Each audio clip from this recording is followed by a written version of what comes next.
Então, podemos fazer a primeira, Isso, doutor vamos lá. Então, vamos lá. É uma filha preocupada?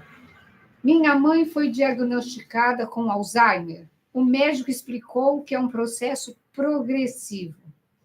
O senhor poderia me orientar se a hipnose poderia ajudar e como?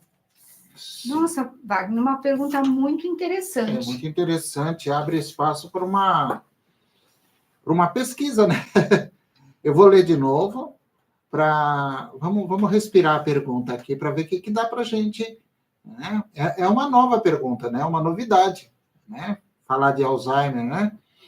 Minha mãe foi diagnosticada com Alzheimer. O médico explicou que é um processo progressivo. O senhor poderia me orientar se a hipnose pode ajudar e como? Olha que interessante, né?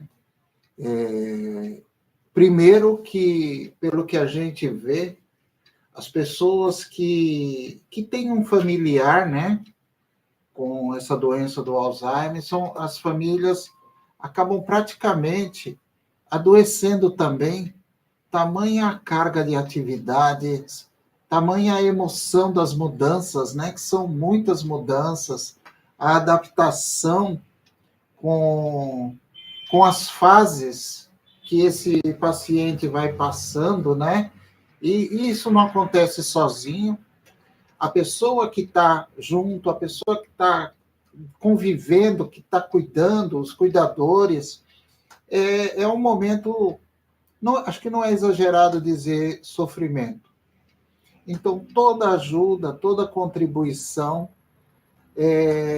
vai ser bem-vinda, né? E a nossa seguidora aqui, nossa ouvinte, né? Ela fala, né? O que o senhor poderia me orientar se a hipnose pode ajudar e como?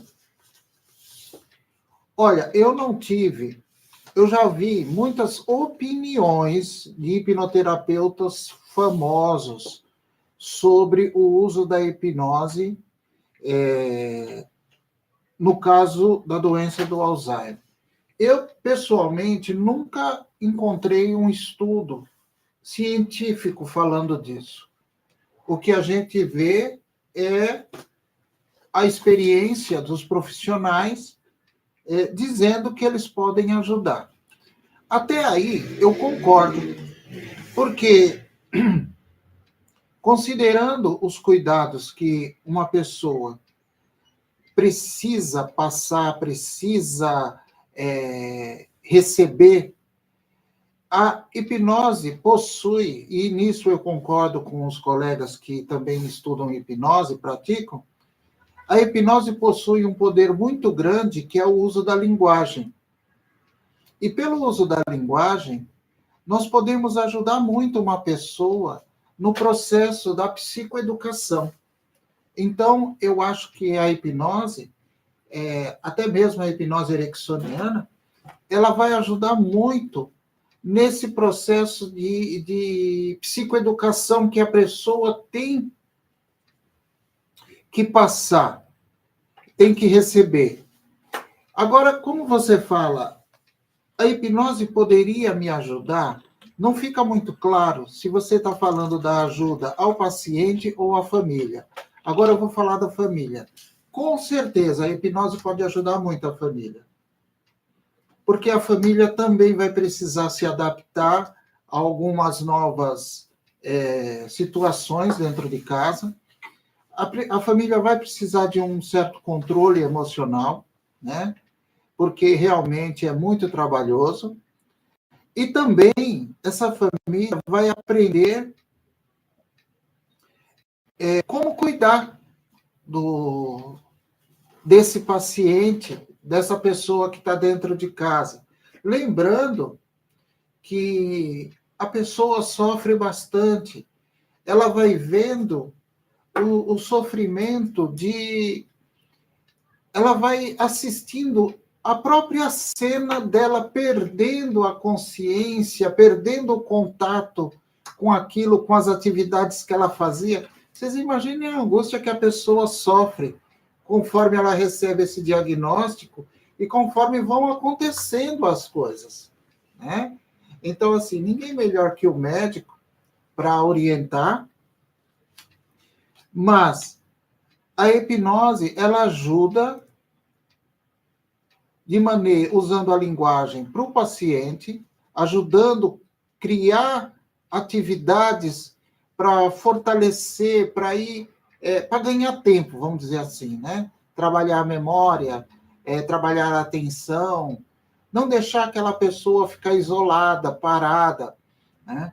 Então, isso são coisas que o médico pode orientar muito. No caso aqui, eu estou falando como um psicólogo, tá? Agora, tem uma ferramenta que nós trabalhamos aqui em conjunto com a hipnose, que ela tem um sucesso muito importante no tratamento da doença do Alzheimer, que é a terapia cognitiva comportamental. Para quem não sabe, a terapia cognitiva comportamental, hoje ela existe muito junto da hipnose. Inclusive, tem autores que chamam hipnoterapia cognitiva. Por quê? Porque nós vamos trabalhar todas essas fases, né? Aqueles primeiros momentos, nós vamos poder passar exercícios de memória para a pessoa, nós vamos poder passar exercícios de atividade, para que a pessoa não fique abandonada simplesmente sem nenhum treino, tá? Então, vamos falando de uma maneira simples, a terapia cognitiva comportamental, ela pode ajudar no começo, e isso é importante lembrar também, oferecendo exercícios para que a pessoa, nessa prática dos exercícios, ela possa ir resgatando o máximo de atividade que ela tem, tá? Uma dica muito importante, isso eu trago da terapia cognitiva comportamental, que é, quem recebeu o diagnóstico, quem está sentindo, né? Claro, sempre acompanhado pelo médico, quanto mais cedo começa o tratamento psicológico, é melhor para a pessoa. Não deixar que a doença avançar e a pessoa ter muitas perdas.